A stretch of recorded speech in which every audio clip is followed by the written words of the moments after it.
Hello guys, welcome back to the channel. अगर आप channel पे नए हो तो चैनल को सब्सक्राइब कर लेना। आज की वीडियो में हम देखेंगे economic history of Indian constitution.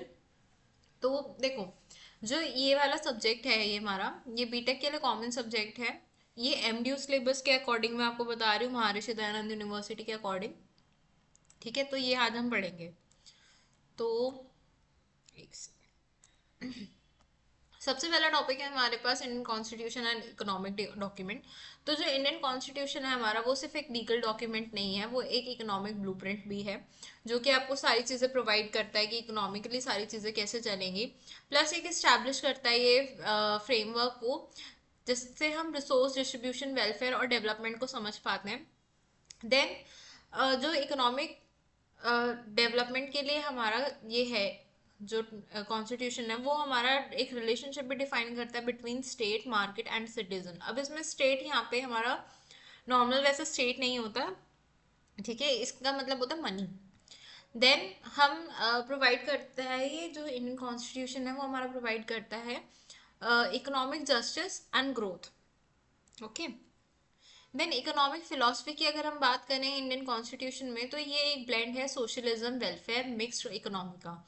Emphasise करता है ये on reducing the inequality. Okay. फिर हमारे पास आता है promotion of social justice and economic democracy. फिर हम इसमें देखते हैं कि state of intervention to ensure balance development. Balance development का मतलब है कि ऐसा ना हो कि सिर्फ एक गरीब रह जाए और बाकी अमीर होते ही जा रहे हैं। मतलब होता तो इंडिया में वही है, बट कॉन्स्टिट्यूशन में ऐसा लिखा है। फिर है role of preamble. Role of preamble हमारा होता है कि वो डिफाइन करता है जस्टिस को, कि आपको सोशली, इकोनॉमिकली और पॉलिटिकली जस्टिस प्रोवाइड होगी। इक्वल अपॉर्चुनिटीज देता है in economic life. Promotion of welfare states and inclusive development vision. मतलब एक डेवलपमेंट विजन लेके चलता है कि हाँ, कि हर किसी की ग्रोथ हो, ऐसा ना हो कोई गरीब रह जाए। मतलब ऐसा ना हो कि बहुत ज़्यादा कोई एक्स्ट्रा ही रिच हो, बट ठीक है। तो ये सारी चीज़ें प्रियम्बल में लिखी हुई हैं। फिर आता है हमारे पास directive principles and economic policies. इसमें हम देखते हैं कि एम करता है हमारे पास कि हम एक इकोनॉमिक डेमोक्रेसी बना के रखें। डेमोक्रेसी का मतलब होता है कि ना, देखो, ऐसा ना हो कि आप बिल्कुल किसी को दबा दो पैसे के जोर पे, तो वो नहीं होना चाहिए। इक्वल डिस्ट्रीब्यूशन ऑफ वेल्थ होना चाहिए, कि मतलब बहुत ज़्यादा कोई पुअर ना रह जाए और बहुत ज़्यादा कोई रिच ना हो जाए। देन आता है हमारे पास prevention of concentration of resources. मतलब हम कंसंट्रेशन ऑफ रिसोर्सेज को भी प्रिवेंट करते हैं, प्रमोट करते हैं लाइवलीहुड एंड सोशल सिक्योरिटी को। स्टेट करते हैं रिस्पॉन्सिबिलिटी फॉर पब्लिक वेलफेयर। मतलब पब्लिक वेलफेयर के लिए भी हमारी कुछ ना कुछ रिस्पॉन्सिबिलिटीज होंगी। मतलब कि आप सारा पैसा खुद ही मत रख लो, कुछ आपको टैक्सेस देने होते हैं, जिससे हम जो गवर्नमेंट यूज करती है फर्दर आगे। Then post independence economic model 1950 से 1980 के बीच में, जिसमें हम तीन डेकेड्स का देखते हैं कि उस टाइम पे क्या इंडिपेंडेंट मॉडल्स बनाए गए थे। जिसमें सबसे पहले आया था कि स्टेट लीड इंडस्ट्रियलाइजेशन पहले देखा गया था। Then we have planning commission and 5 year plans. मतलब हर चीज़ में 5 ईयर प्लान्स इंट्रोड्यूस करे गए थे कि 5 साल तक ये चीज़ करके देखते हैं, अगर इसमें कोई हमें चेंजेस लगेंगे तो फिर हम 5 साल के बाद कर देंगे। तो ये सारे प्लान्स इंट्रोड्यूस हुए थे, जो आजकल भी चलते हैं कि गवर्नमेंट जो रहेगी वो 5 साल के लिए रहेगी। अगर उसके बाद आप गवर्नमेंट से सेटिस्फाई नहीं हो तो उसको चेंज कर सकते हो आप 5 साल के बाद। देन पब्लिक सेक्टर डोमिनेंस हमें देखने को मिली। इंपोर्ट करें हमने सब्सटीट्यूशन स्ट्रैटेजीज को। और licence permitted and quota system चल गया था। एक लाइसेंस परमिट और कोटा सिस्टम होता है कि जैसे आजकल कोटा प्रोवाइड करा जाता है कि जो भी स्केड्यूल्ड कास्ट है या फिर एससीज एसटीज हैं, स्केड्यूल्ड ट्राइब या स्केड्यूल्ड कास्ट है, तो उनको कोटा लगता है। उसके बाद फिर ओबीसीज को लगता है, अदर बैकवर्ड क्लासेस। ठीक है, फिर आते हैं जनरल।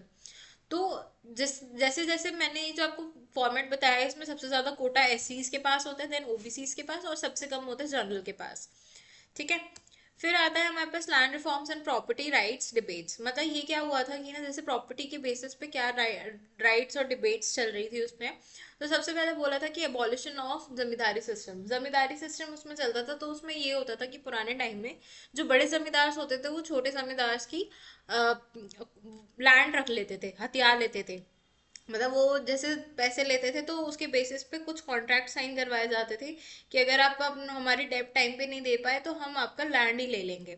तो ये जमींदारी सिस्टम का एबॉलिशन करा गया, रीडिस्ट्रीब्यूशन ऑफ एग्रीकल्चर लैंड करा गया। मतलब जो जितना भी लैंड था ओवरऑल वो सारा रीडिस्ट्रीब्यूट करा गया। ठीक है। फिर conflicts between property rights and social justice देखा गया कि मतलब ये होता था कि ना जैसे जो जमींदार थे वो सेटिस्फाई नहीं थे कि भाई हमने हमारा एक तो पैसा भी गया, उसके बाद जो हमने लैंड लिया उसके अकॉर्डिंग वो भी गया। ठीक है। Constitution amendments to protect reforms ये देखने को मिला। उसके बाद ये उसके बेसिस पे जो भी मतलब लोग जो अनसेटिस्फाइड थे उसके बेसिस पे कॉन्स्टिट्यूशन अमेंडमेंट्स बनाए गए जिससे हम रिफॉर्म्स को प्रोटेक्ट कर सकें। जुडिशल अच्छा ये फिर आता है हमारे पास shift words liberalisation in 1991 economic reforms.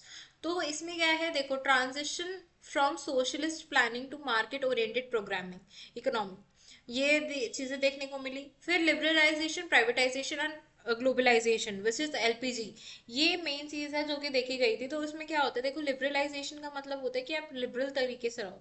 Privatisation का मतलब होता है कि ना जितने भी गवर्नमेंट सेक्टर्स हैं उसके ही ऑल्टरनेटिव्स हमें प्राइवेट सेक्टर्स में भी मिले। फॉर एग्जांपल जैसे अगर गवर्नमेंट स्कूल्स हैं तो उसके रिस्पेक्ट में हमें ऑल्टरनेटिव्स में उसके गवर्नमेंट प्राइवेट स्कूल्स भी देखने को मिलेंगे। सिमिलरली जैसे कॉलेजेस हैं अगर गवर्नमेंट के तो प्राइवेट कॉलेजेस भी होंगे। ऑल्दो कि गवर्नमेंट हमारे इंडिया की इतनी अच्छी फैसिलिटीज हमें नहीं देती, जाना हमें गवर्नमेंट स्कूल्स या सॉरी प्राइवेट स्कूल्स या हॉस्पिटल्स में ही जाना पड़ता है फॉर गुड फैसिलिटीज। बट ये सारी चीज़ें उस टाइम पे प्रमोट होने लगी। फिर ग्लोबलाइजेशन आता है। ग्लोबलाइजेशन का मतलब होता है आप जितनी भी चीज़ें हैं उसको ग्लोबल लेवल पे आप लेके जा रहे हो। तो उसमें ऑफ कोर्स बहुत ज़्यादा पैसा लगा था। तो उस टाइम पे स्टार्टिंग स्टार्टिंग में जब ये सारी चीज़ें टर्म्स इंट्रोड्यूस हुई थी तो गवर्नमेंट इसके लिए हेल्प करती थी या लोन्स वगैरह प्रोवाइड करती थी। अब इसमें क्या होता था कि रिडक्शन ऑफ स्टेट कंट्रोल हमें देखने को मिला और एक इंक्रीज हुआ फॉरेन इन्वेस्टमेंट का।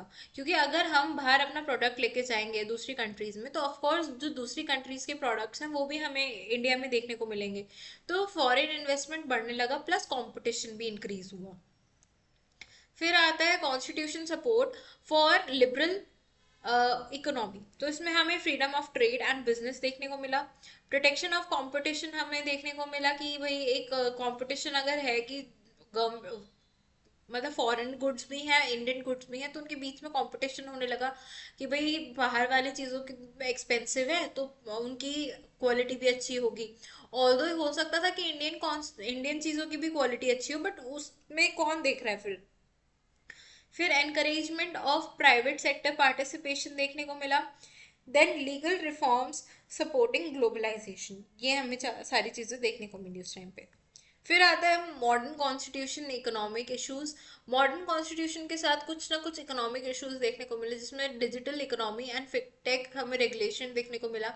फिर एक आरबीआई की क्रिप्टो करेंसी उस टाइम पे जो इंट्रोड्यूस हुई थी जब स्टार्टिंग में, तो उसमें ये होता था कि कई लोग तो बहुत ज़्यादा अमीर हो जाते थे और कई लोगों के साथ स्कैम्स हो जाते थे बिटकॉइन से क्रिप्टो करेंसी के बेसिस पे।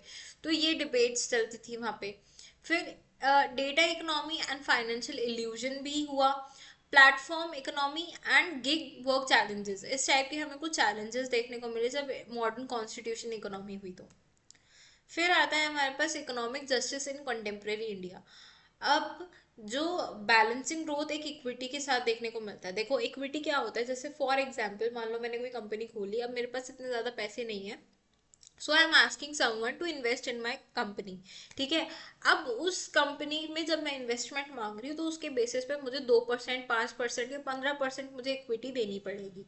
इक्विटी का मतलब होता है कि आप ओनरशिप दे रहे हो किसी को। ठीक है। Poverty reduction and welfare schemes चलाई गई कंटेम्प्रेरी इंडिया के लिए जिससे इकोनॉमिकली सारे स्टेबल रहे। मतलब कोई जो गरीब है वो ज़्यादा गरीब ना रहे और जो अमीर है वो बहुत ज़्यादा अमीर ना होता है। Inclusive development and social protection ये भी देखने को मिला। देन रीजनल इकोनॉमिक डिस्पैरिटीज हमें देखने को मिली कि मतलब रीजन वाइज इकोनॉमिक हम देख रहे थे कि बहुत ज़्यादा कोई ऐसा तो नहीं कि बहुत ज़्यादा कोई रिच हो गया या बहुत ज़्यादा कोई पुअर रह गया। ठीक है। सोशली प्रोटेक्शन हम देख रहे थे कि भाई ऐसा ना हो कि मतलब किसी की दुकान डंडे के जोर पे खाली करवा ली, तो वो सारी चीज़ें ना हो। So guys this was all about unit 1। Constitution of India की पहली यूनिट थी which was history of economic Indian constitution. अगर वीडियो अच्छी लगी हो तो लाइक शेयर सब्सक्राइब करना। And this is the common subject for all BTech branches, ठीक है। And thanks for watching.